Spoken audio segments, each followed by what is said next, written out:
histología. Y en esta oportunidad vamos a ver el tema número 2 de la unidad 1. Y para esto vamos a hablar de lo que viene a ser la técnica histológica.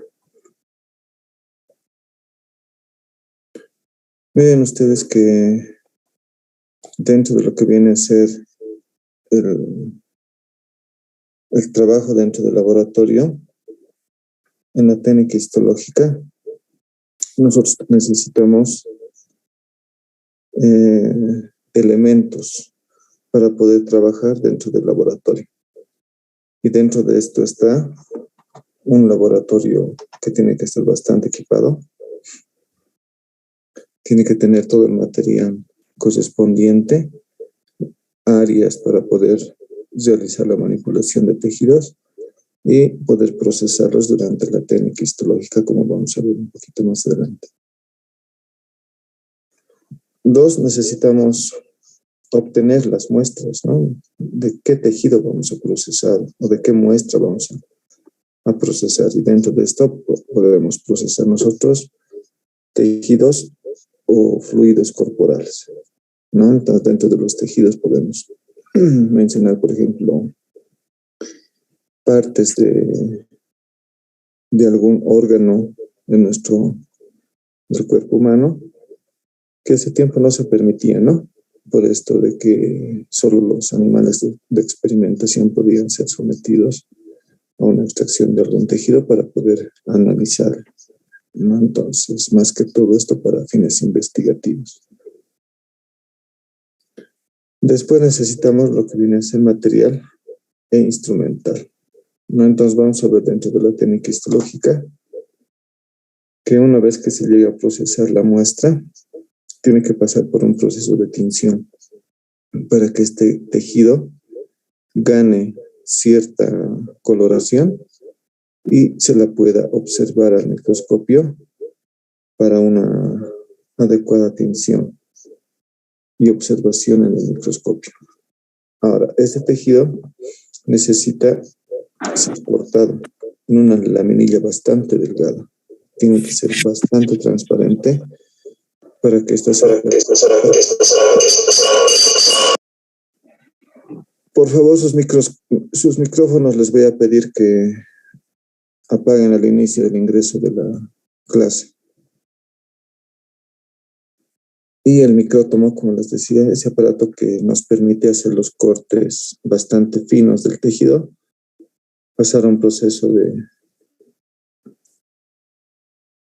de tinción y por último el montaje, que es lo que vamos a ir viendo. Entonces, miren ustedes que se necesita todo un laboratorio bastante armado para poder realizar este proceso de la técnica histológica. Aquí les voy a poner un video que obviamente está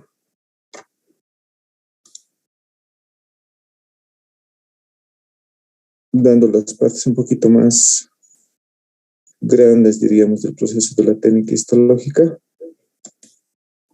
pero nosotros lo vamos a detallar un poquito más a profundidad de esto, ¿ya? Entonces, me avisan si se escucha el audio, por favor, Yamil.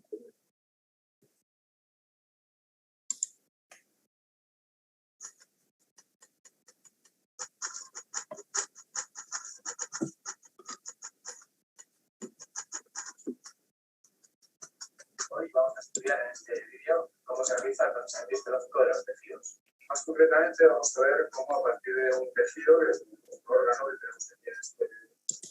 ¿Se está escuchando el audio? No, doctor. No, doctor, no se escucha con eco, no sé, claro.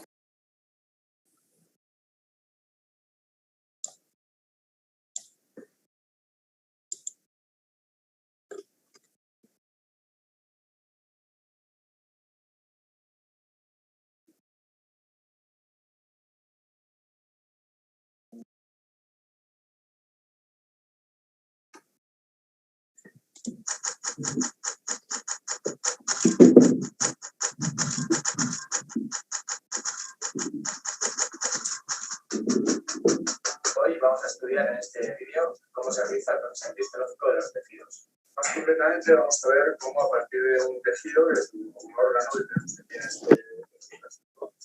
vamos a obtener cortes que podamos medir y estudiar al microscopio, como por ejemplo este que podemos tener.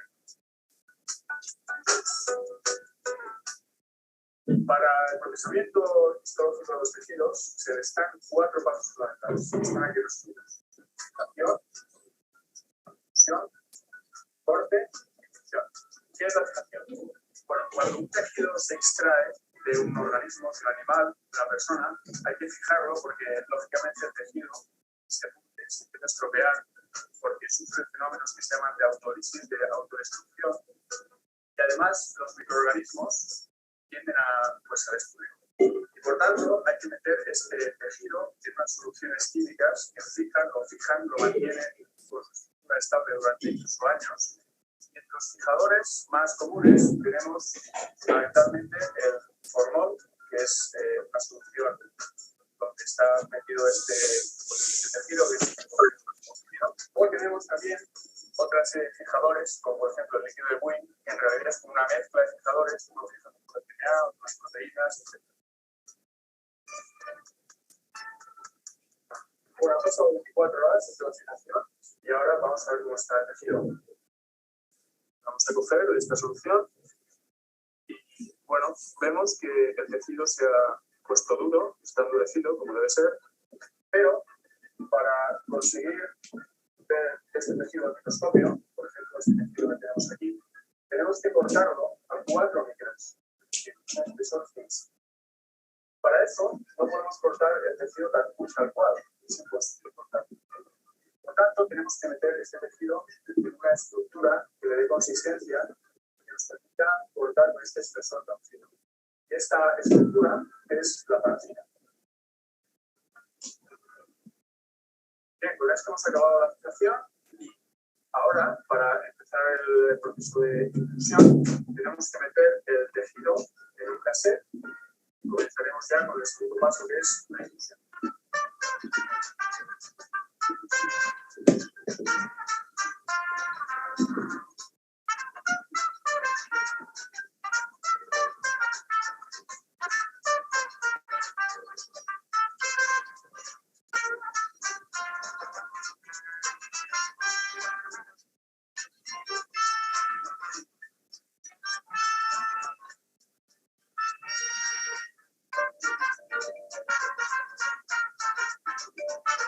Una vez finalizado el proceso de fijación, pasaríamos a realizar el proceso de inclusión. El proceso de inclusión consiste en dar dirección homogénea al tejido para poder ser cortado. Tenemos un problema. Tenemos que incluir el tejido en parafina. La parafina es hidrófoba, es decir, no se mezcla adecuadamente con el agua. ¿Qué tenemos que hacer? El tejido, al estar fijado en formol, que es una sustancia acuosa, tenemos que eliminar ese agua del tejido. Para ello, lo que hacemos es un paso, es el primero, que se llama deshidratación. Lo que hacemos es pasar la muestra por alcoholes de gradación creciente, eliminando el agua.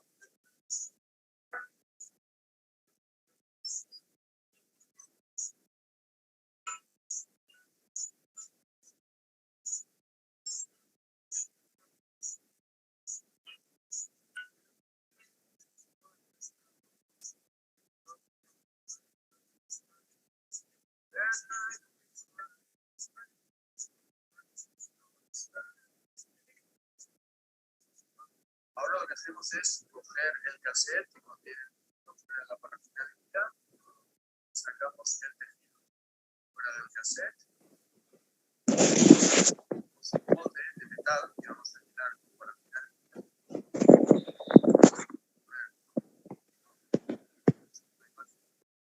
Después ponemos una parte del cassette.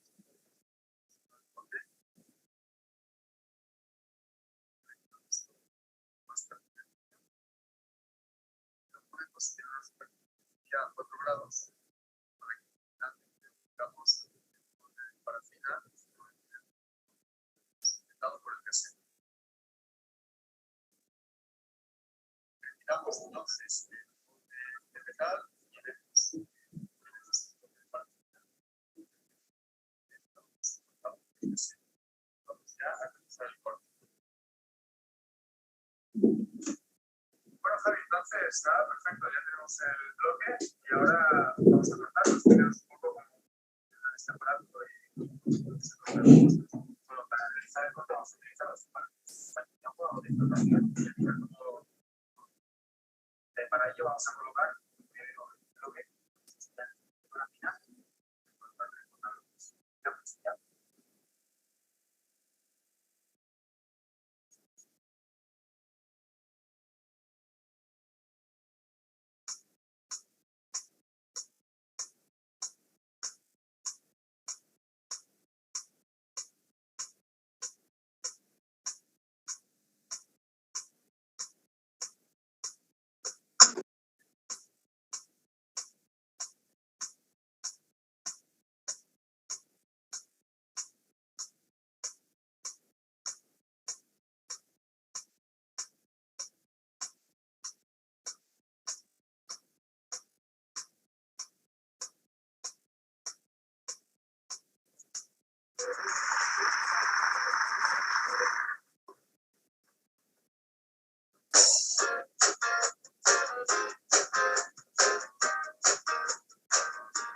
El paso es eliminar la parafina de los tejidos para hacer el proceso de tinción. Para eliminar la parafina lo que hacemos es meter estos tejidos, los cortas, en una estufa a 60 grados. La parafina se derrite y pasaremos ya a la tinción. Los colorantes habituales que se utilizan en microscopía son acuosos. Tenemos el tejido todavía embebido en restos de parafina. Para eso, para eliminar la parafina, lo que tenemos que hacer es utilizar una serie de alcoholes decrecientes para rehidratar el tejido y que pueda ser teñido por los colorantes acuosos.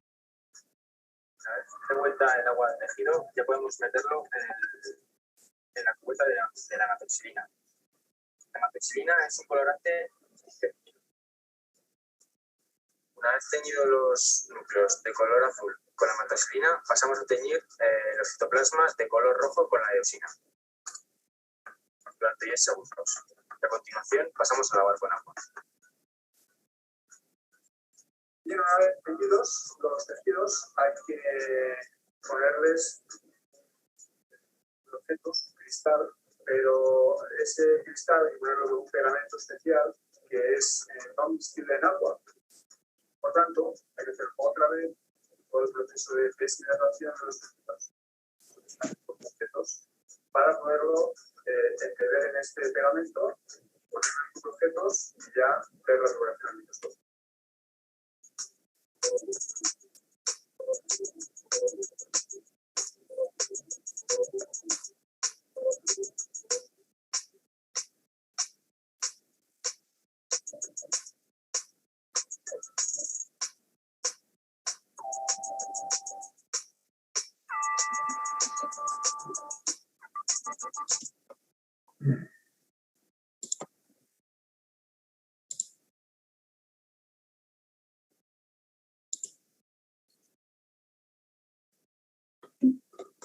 Muy bien, como han podido observar, este proceso de la técnica histológica se han tomado un poco de detalle de todo el material que se tiene que tener en un laboratorio. Es importante contar con cada uno de estos, ¿no? Para que se haga un adecuado procesamiento de los tejidos y no se tengan al final malos resultados en la placa histológica que distorsionarían el tejido y por lo tanto nos traerían una formación, una imagen del tejido distorsionada, ¿no? Y no nos podría permitir estudiarla adecuadamente. Este proceso de la técnica histológica dura muchas veces entre 2 a 3 días, pero existen otro tipo de procesamiento de tejidos que generalmente son intraoperatorios, donde se necesita resultados más rápidos, digamos, de la observación del tejido para dar un diagnóstico, y eso se los realiza por congelación. Eso lo vamos a ver en otro video. Para ir avanzando vamos a definir a lo que es la técnica histológica. Ya entonces podemos agarrar dos definiciones que se las hago conocer. Estas diapositivas, por si acaso, ya están en el Classroom de teóricas, ¿no? Además de los videos, si es que lo han podido observar. Vamos a mencionar que la técnica histológica es una serie secuencial y ordenada. Entonces, no se olviden, es secuencial, ¿sí? Y ordenada. Eso es muy importante. No puedo mencionar el primer paso, como segundo mencionar el sexto paso, como tercero el noveno, etc. Entonces vamos a ir viendo los pasos del proceso de la técnica histológica para que estos se puedan respetar y se pueda comprender bien la función que se tiene de cada uno de estos pasos. Ok, entonces una serie secuencial y ordenada de pasos a través de los cuales una muestra de tejido llega a transformarse en delgados cortes coloreados capaces de ser observados al microscopio. ¿No? Esto más que todo bajo la microscopía óptica, nuestro microscopio fotónico que lo tenemos en el laboratorio, ¿no? Una segunda definición nos dice que se denominan así al conjunto de procedimientos aplicados a un tejido, que puede ser animal o vegetal, pero dentro de lo que viene a ser el estudio en histología, obviamente son tejidos de animales, ¿no? Y en muchos casos del ser humano, con la finalidad de estudiar sus componentes morfológicos, o sea, su morfología, su forma, su estructura, a través de los microscopios fotónicos y en algunos casos los microscopios electrónicos, que nos brindan un mejor detalle a mayor profundidad y a un mayor aumento de la imagen, ¿no? Entonces, esas son las definiciones que podemos manejar dentro de lo que viene a ser la técnica histológica. Cualquiera de las dos es tomada en cuenta para alguna pregunta de examen que pueda existir. Miren ustedes que dentro de lo que viene a ser el proceso de la técnica histológica, básicamente tenemos que seguir 9 pasos. Aquí ven ustedes 8. Entonces, vamos a ir describiendo cada uno de estos. Y el primer paso es la obtención de la muestra, que es lo que en el video, digamos, no se ha mostrado, sino directamente el procesamiento de la técnica histológica, ¿no? De la técnica histológica. Entonces, lo que tenemos que hacer primero es obtener una muestra para que esta muestra la podamos procesar. Una vez que se obtiene la muestra, se pasa al proceso de fijación, que es el segundo paso. Posterior a la fijación, se pasa al proceso de deshidratación. Posterior a la deshidratación, pasamos al aclaramiento. Del aclaramiento, vamos a pasar a la inclusión, que ya es el quinto paso. De la inclusión, eso de la inclusión es en parafina, ¿no? Como viste en el video. Posterior a la inclusión vamos a pasar a realizar el corte. Hacemos el corte del tejido con el micrótomo. Una vez que realizamos el corte, pasamos al proceso de la tinción. Y por último, pasamos a lo que es el montaje. En el video han visto y nos ha indicado que deberemos poner un cubreobjeto sobre nuestro tejido, ¿no? Entonces,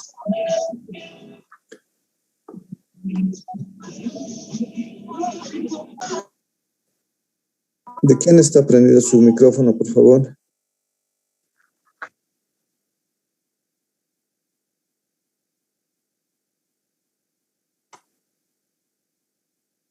Han visto en el video, les decía que se cubre el tejido con un cubreobjetos, ¿no? Entonces, a eso se llama montaje. Eso vamos a ir viéndolo. Y por último, obviamente, tenemos que verlo en el microscopio, y es la observación. Entonces, la observación viene a ser el noveno paso o el último paso de lo que es la técnica histológica. No lo he colocado acá porque como técnica histológica llegamos hasta el montaje. Ahí termina el procesamiento de la muestra. Y ya verlo en el microscopio, la observación no estaría dentro de lo que viene a ser la técnica histológica, pero al final este procesamiento del tejido tiene que ser observado en el microscopio. ¿Ok? Entonces, estos son los 8 pasos que tenemos que conocer de forma ordenada. Obtención de la muestra, fijación, deshidratación, aclaramiento, inclusión, corte, tinción y montaje. Vamos a ir viendo cada uno de estos en qué consiste. Y el primero es la obtención de la muestra, ¿no? Entonces, la obtención de la muestra puede estar dado, 1, por las biopsias y 2, por las necropsias. Ahora, ¿qué es una biopsia? Una biopsia no son más que piezas que se pueden extraer durante una cirugía. Esto generalmente se extrae, como les decía, de animales, pero en la actualidad, al momento de aprovechar para hacer un diagnóstico de la pieza extraída del cuerpo humano, entonces se la puede pasar a realizar el proceso de la técnica histológica. Se dice que no es adecuado tampoco las biopsias, porque muchas veces las biopsias son extraídas de piezas que están enfermas, ya que tienen algún tipo de patología. Entonces, en histología no es tan aplicado porque en histología vemos los tejidos normales, ¿ya? Entonces, al extraer muestras de piezas que tienen algún tipo de patología, nos podría generar un poco de confusión al momento de observar, ya que van a tener algún tipo de alteración. Por ejemplo, muchas veces ustedes han debido escuchar, o hasta ustedes mismos han debido ser sometidos a una cirugía por una apendicitis, un problema de la vesícula. Entonces, normalmente se saca esto porque está ahí en un proceso de inflamación, ya generando dolor más que todo en el paciente, por lo cual tienden a acudir al médico y la solución pronta que se puede dar a un problema de vesícula, por ejemplo, es extraerla. Y para esto necesitamos ingresar a quirófano. Una apendicitis mucho peor, ¿no? Apendicitis diagnosticada, apendicitis que se tiene que operar en las 24 horas, porque se perfora y pasa una peritonitis. Entonces, ¿a qué quiero llegar? Cuando se extrae biopsias de tejidos inflamados, entonces genera alteración celular. Y eso no estaría muy recomendado para el estudio en lo que viene a ser la histología. Al momento de extraer algunas piezas, puede ser que parte de este tejido no haya sido alterado en su morfología. Entonces, esas partes o esas estructuras que han sido extraídas junto con la pieza operatoria son las que se pueden aprovechar para realizar el proceso de la técnica histológica y así obtener un tejido adecuado para el proceso y posteriormente, al finalizar esto, observar de forma normal al tejido. ¿Ok? Entonces, miren que esto de las biopsias, recalco, es mucho más exclusivo de la anatomía patológica. Obviamente saben que la histología les introduce la fisiología y a la anatomía patológica. Otra forma de tomar muestras son las necropsias. ¿Ok? Y las necropsias son piezas tomadas de un cadáver, como lo dice el mismo nombre.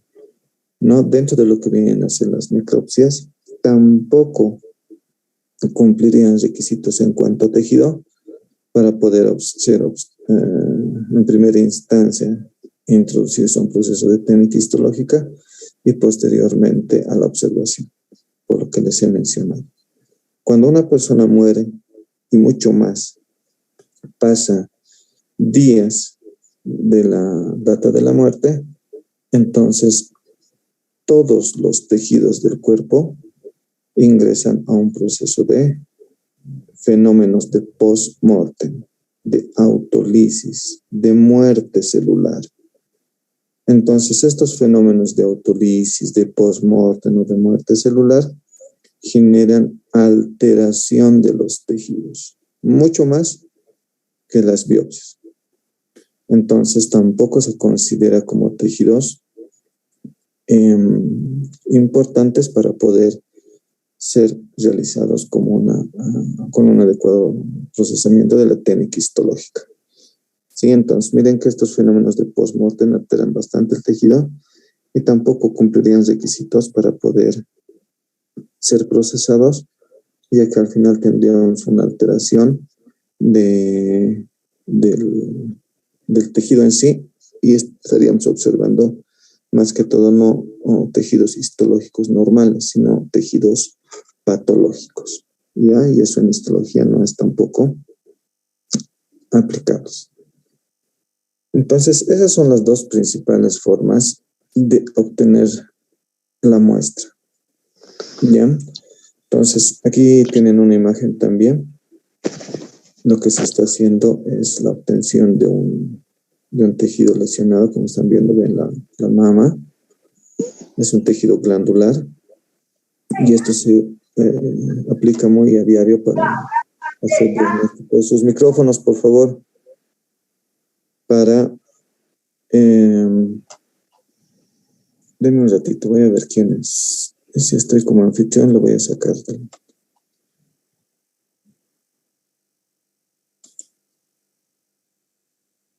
Disculpar, pero perjudican.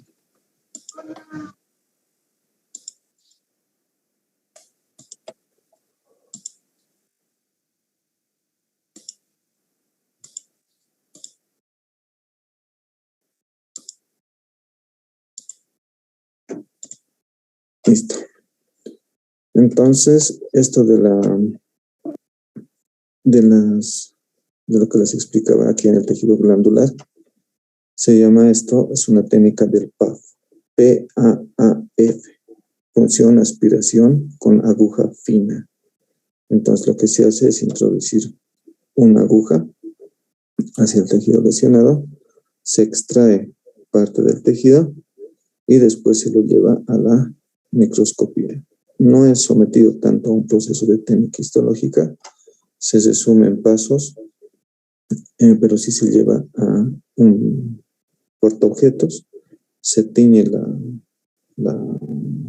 el tejido y posteriormente se lo observa en microscopio. Esto para ver qué alteraciones celulares se están conformando en este tejido para darnos un diagnóstico, esto obviamente por el patólogo, para decirnos si se trata solo de una simple nodulación, de un simple quiste, que son en muchos casos patologías normales que no generan mucha complicación en la mujer, pero si nos indican que se está formando un cáncer, estamos un poco complicados. Con esto ya tendríamos que ver el avance del cáncer y ver el proceso médico que se va a seguir, ¿no? Entonces, muchas veces se genera una extirpación de toda la glándula mamaria, en caso de que haya avanzado un poco este cáncer, a lo que le dicen se ha enraizado, ¿no? Entonces, genera metástasis, migran estas células malignas hacia otros sitios. Entonces, antes de que ocurra eso, si no ha avanzado este cáncer, entonces se extirpa generalmente primero el lugar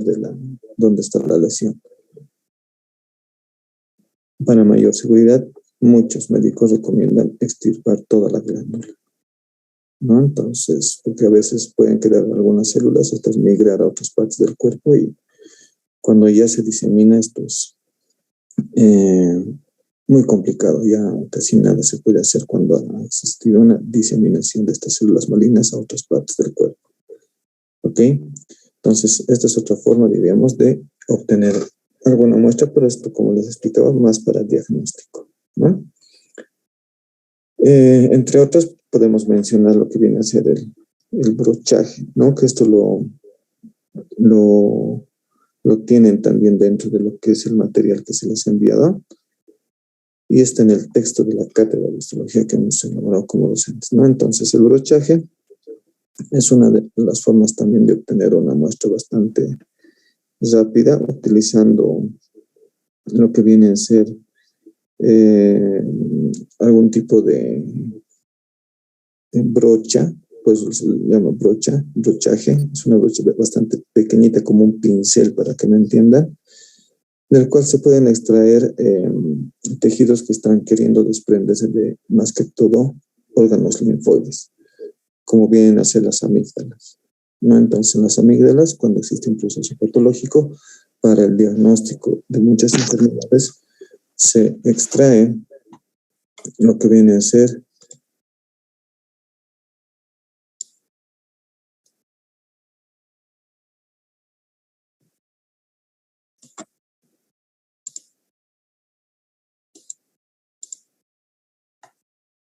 parte de ese tejido que se está desprendiendo y después se lo lleva a la observación bajo el microscopio.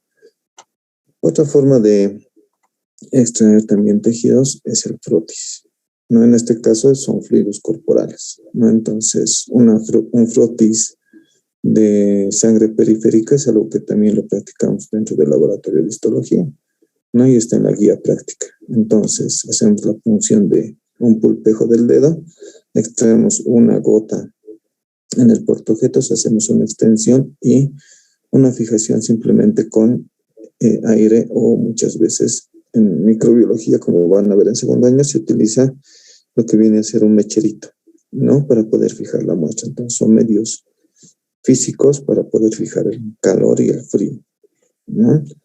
Entonces, una vez que se hace el frotis, la extensión, la fijación en el portaobjetos, posteriormente se hace la tinción, generalmente con hematoxilina o eosina hacemos la tinción, y después hacemos un lavado de estas dos tinciones que se aplican sobre el frotis sanguíneo, y posteriormente esperamos a que seque y lo llevamos al microscopio. Podemos observar ahí los eritrocitos, alguna vez algún tipo de leucocito, etcétera, y para poder analizar, ¿no? Otra forma es el desgaste. Este desgaste está dado más que todo en tejidos duros de nuestro organismo, como pueden ser el tejido óseo y los dientes, ¿no? Son estructuras bastante duras que no pueden pasar por el proceso de la técnica histológica, ¿ok? Entonces, a tomar muy en cuenta esto. El hueso y el diente no pueden pasar a proceso de técnica histológica de forma directa, como lo hacemos con los otros tejidos. El hueso y el diente tienen que pasar a un proceso de descalcificación, como están viendo aquí, ¿no?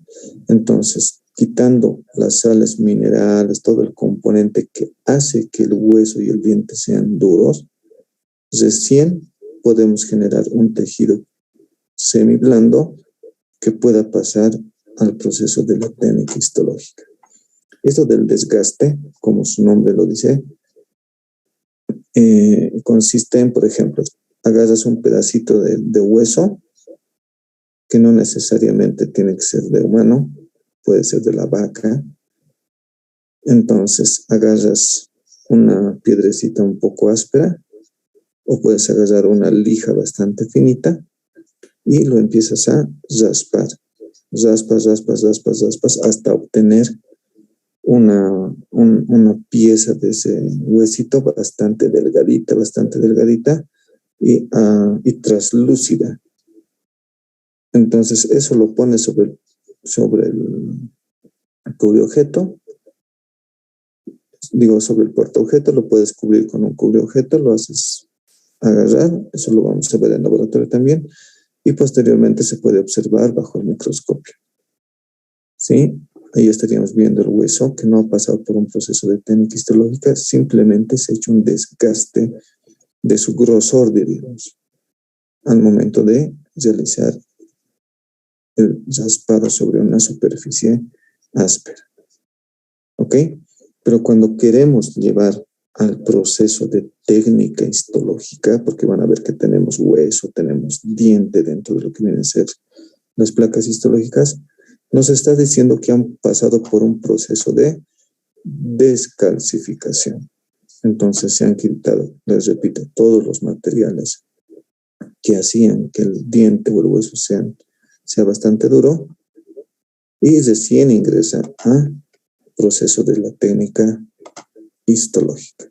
Y dentro de los principales o las principales sustancias que me permiten descalcificar este tipo de tejidos, como el hueso y el diente, mencionamos al ácido clorhídrico, al ácido nítrico y al agua destilada. Entonces lo sumergen durante un tiempo y esperamos a que empiecen a salir todos sus componentes inorgánicos que le dan rigidez a este tejido para que pase al proceso de la técnica histológica. ¿Ok? De estos, en laboratorio más que todo el frotis y el desgaste es lo que hacemos. Esto del brochaje, la descalcificación, generalmente no lo realizamos, ¿no? Porque esto generalmente es algo que el brochaje nos sirve para hacer diagnóstico de algunas enfermedades. No pasa por un proceso de técnica histológica, por lo tanto, generalmente no lo realizamos, ¿no? Y eso de la descalcificación sí lo vamos a poder ver cuando ya tengamos bien implementado nuestro laboratorio de histología con todo el material necesario que han podido apreciar ustedes en el video.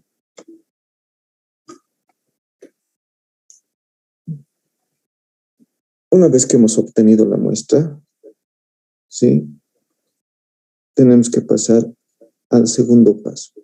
Inmediatamente, una vez que se obtiene la muestra, tiene que pasar inmediatamente al paso número 2, que es la fijación. Entonces,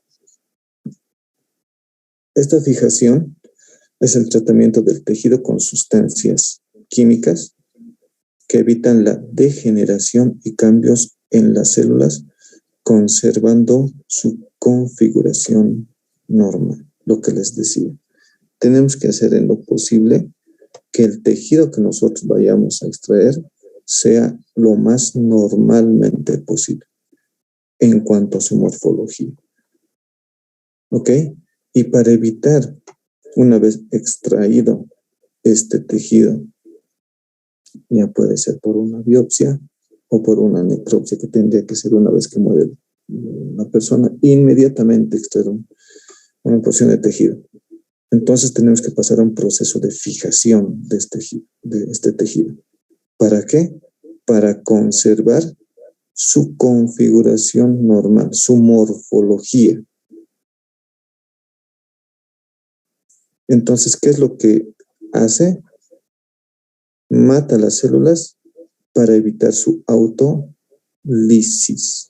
los fenómenos de post-mortem que les mencionaba, además de invasión de microorganismos. Entonces, estas piezas histológicas pueden generar invasión de ciertos microorganismos que también podrían empezar a lesionarme el tejido. Y para evitar todo eso, es que necesitamos fijar nosotros nuestros tejidos. ¿Ok? Dentro de los principales fijadores, como han visto en el video también, utilizamos nosotros lo más barato y lo más fácil de conseguir, el formol. Han debido ver muchas veces ustedes que se utiliza el formol, ¿no? Incluso hasta en colegio antes se hacían los insectarios, no sé si recuerdan, ¿no? Entonces tendríamos a meter algunos de estos insectos en formol o algunas veces en alcohol, pero el alcohol no es bueno porque destroza los tejidos. Entonces, el formol sí es un fijador bastante adecuado para poder conservar y evitar estos fenómenos de autolisis, de postmortem y de invasión de microorganismos. ¿Ok? Otros, como el líquido de Senker, el líquido de Bowen, el líquido de Fleming, etcétera, son un poco más costosos, un poco más difíciles de conseguir, especialmente en nuestro medio. Y estos vienen a ser nada más de una mezcla de otros componentes químicos con una porción también de formol. ¿Sí? Entonces, ¿por qué se han generado, digamos, estos otros fijadores como el líquido de Fleming, de Bowen, el de Senker? Porque gracias a esos otros componentes que han ido viendo al pasar el tiempo, han permitido que tenga muchas mejores propiedades que el formol. Entonces, por ejemplo, el líquido de Bowen evita la degradación de las proteínas, la destrucción de las proteínas. Entonces, realiza una mayor conservación del tejido, de su estado normal, en relación al formol. ¿Ok? Vamos a ver que dentro de las estructuras que conforman las células tenemos nosotros proteínas conformando ciertas estructuras de las células. La membrana celular, por ejemplo, va a tener proteínas. Entonces, para que estas no se destruyan, no se degraden y por lo tanto no me destrocen la membrana celular, entonces se han ido introduciendo otro tipo de fijadores, otro tipo de sustancias mezcladas para conservar lo mayor posible al tejido y no sufra degeneración, esos fenómenos de postmuerte. ¿Ok? Tenemos que ver que dentro de los fijadores, estos tienen que tener propiedades. Y eso es bastante importante. Entonces, ¿qué propiedades debería tener los fijadores? O sea, son como requisitos que tendrían que cumplir los fijadores para poder ser empleados en este paso número 2 de la técnica histológica. Uno de estos es el poder de penetración. ¿A qué se refiere el poder de penetración? Es decir, que ingrese el fijador lo más profundo posible en toda la sustancia orgánica, llenando todos los intersticios de dicha pieza. O sea, tiene que permitir que el tejido se absorba bastante cantidad de este líquido y llegue hasta lo más profundo para que hasta lo más profundo de las células generen una conservación adecuada. A eso se refiere el poder de penetración. ¿Ok? Después tenemos que hablar del poder de conservación. Este poder es necesario para que la pieza se conserve el mayor tiempo posible. Generalmente, cuando hacemos el proceso de la fijación en la técnica histológica, la pieza tiene que quedar 2 a 3 días bajo la fijación para pasar al paso 3. Pero tiene que tener la capacidad, este fijador, de tal vez conservar más tiempo. 10 días, 15 días, un mes, no sé. ¿Ok?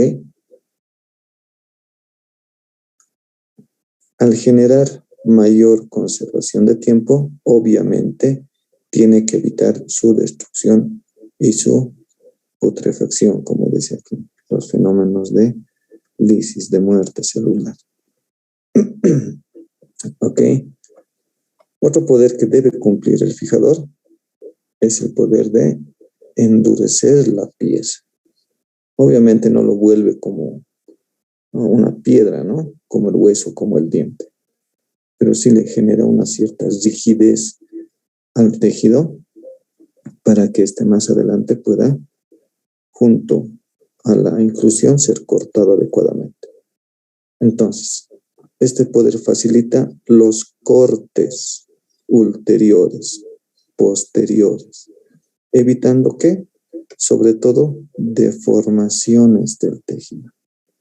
Vamos a ver algunas veces en el laboratorio que los tejidos están fragmentados, han sufrido una separación del tejido. Y a veces pensamos que eso puede ser algo normal del tejido, y no, es un mal procesamiento de la técnica histológica en algún momento. Entonces, muchas veces se separan componentes del tejido y eso se puede observar ya al final. Entonces, el hecho de que te vaya a endurecer, a generar una cierta rigidez de la pieza extraída, es muy importante para más adelante realizar un corte adecuado, sin que este tejido sufra deformaciones. ¿Ok? Otro poder que tienen que tener los fijadores es el de insolubilizar, a fin de que se mantenga la pieza sin sufrir los efectos de la solubilización en las manipulaciones posteriores. O sea, ¿qué quiere decir?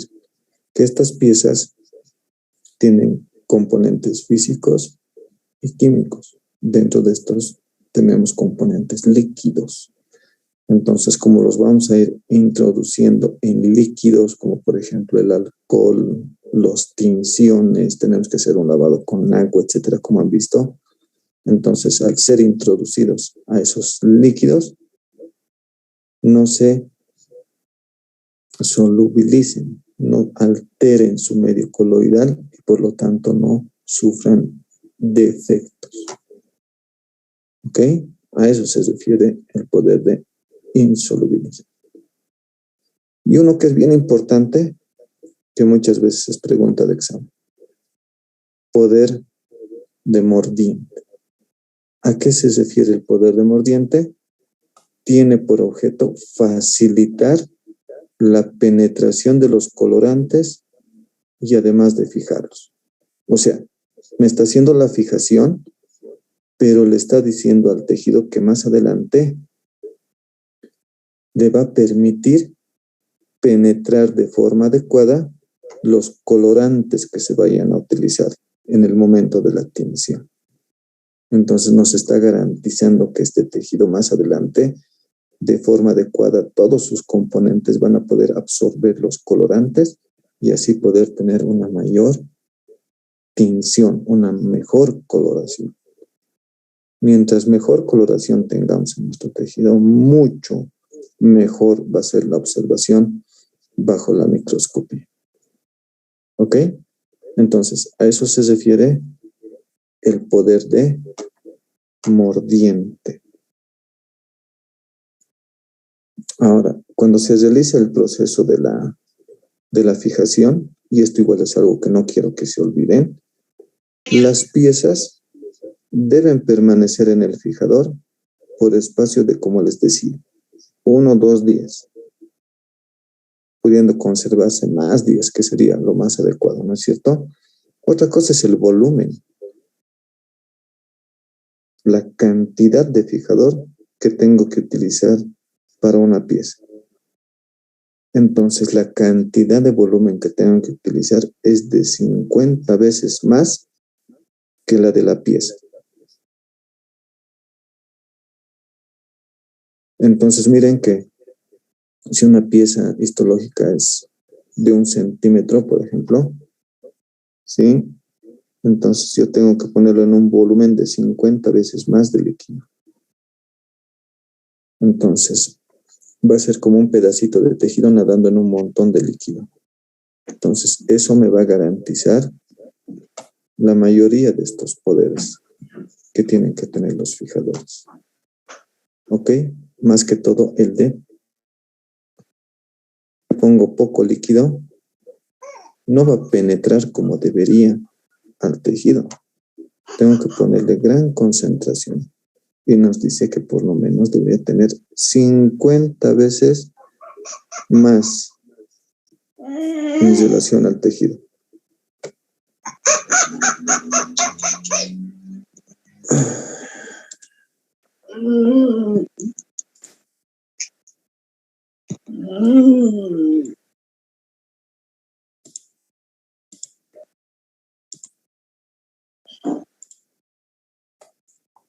Listo.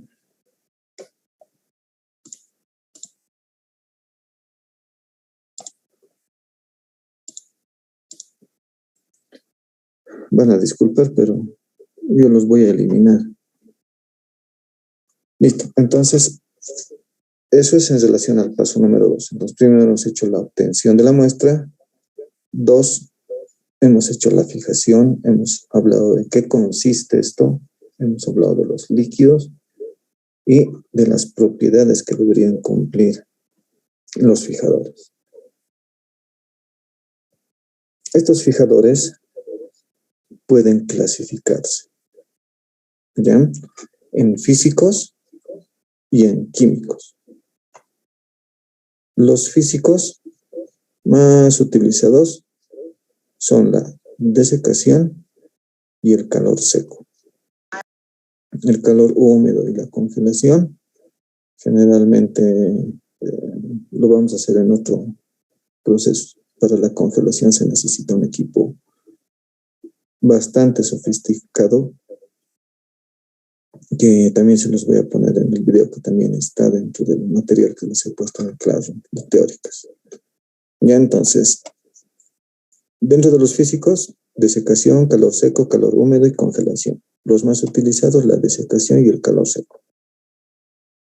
Entonces, les decía, hacemos frotis de una gotita de sangre, lo ponemos sobre el portaobjetos, expandimos la sangrecita sobre la lámina y simplemente agitamos nuestra muestra y hacemos que a medio ambiente se seque.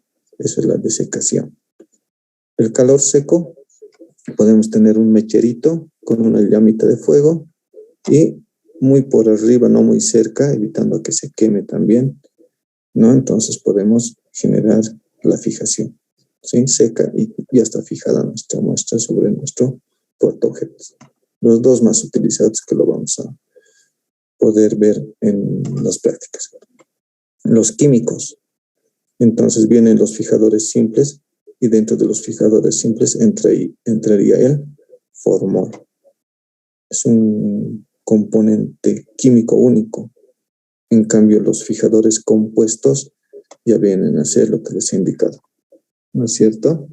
El líquido fijador de Fleming, el de Bowen, el de Senker, etc. ¿Sí? Entonces,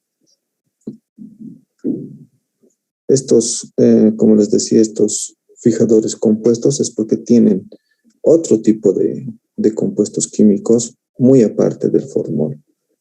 Por ejemplo, el de Fleming tiene ácido crómico, ácido ósmico y ácido acético puro. Entonces, de eso se conforma el de Fleming. El de Bowen tiene ácido pícrico, tiene ácido acético y tiene una cierta cantidad de formol, ¿no? Entonces, miren que están conformados por otro tipo de compuestos químicos que una vez que se han ido estudiando estos compuestos químicos han ido generando una mejor fijación del tejido. Y es por eso que ahora se los utiliza, obviamente, en lugares que tienen que hacer un adecuado procesamiento de la técnica histológica, que necesitan que ninguno de los tejidos pueda ser sometido a defectos. Entonces, mejor utilizar estos otros compuestos, y dentro de estos el que más utilizan es el de Bowen, por esa propiedad que les mencionaba en cuanto a evitar la degradación de las proteínas, que es muy importante. ¿Ok? Ahí están, ¿no? Los fijadores simples, lo que les he hablado, y los fijadores compuestos. Aquí está el de Bowen, que les decía, ¿no? Tiene ácido pícrico, formol y ácido acético.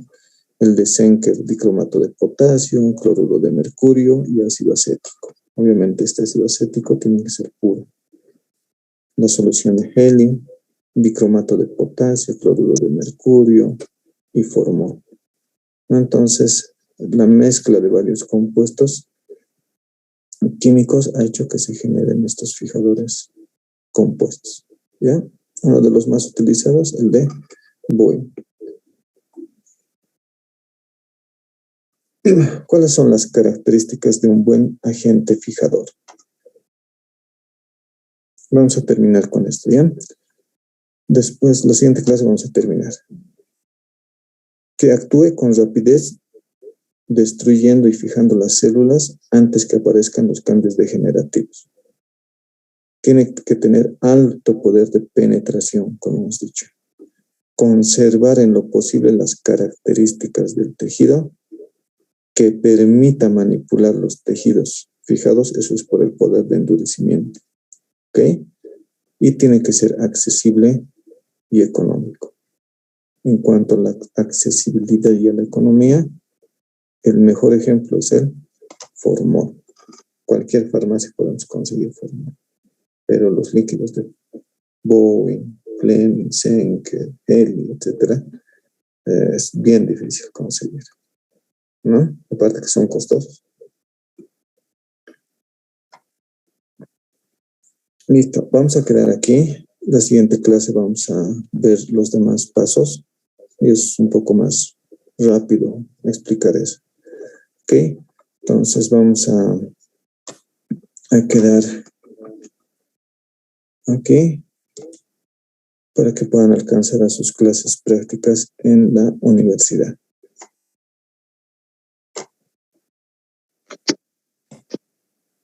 Listo, ha sido un gusto por hoy día y nos vemos con el grupo 3 y 4 en el laboratorio a las 9 de la mañana.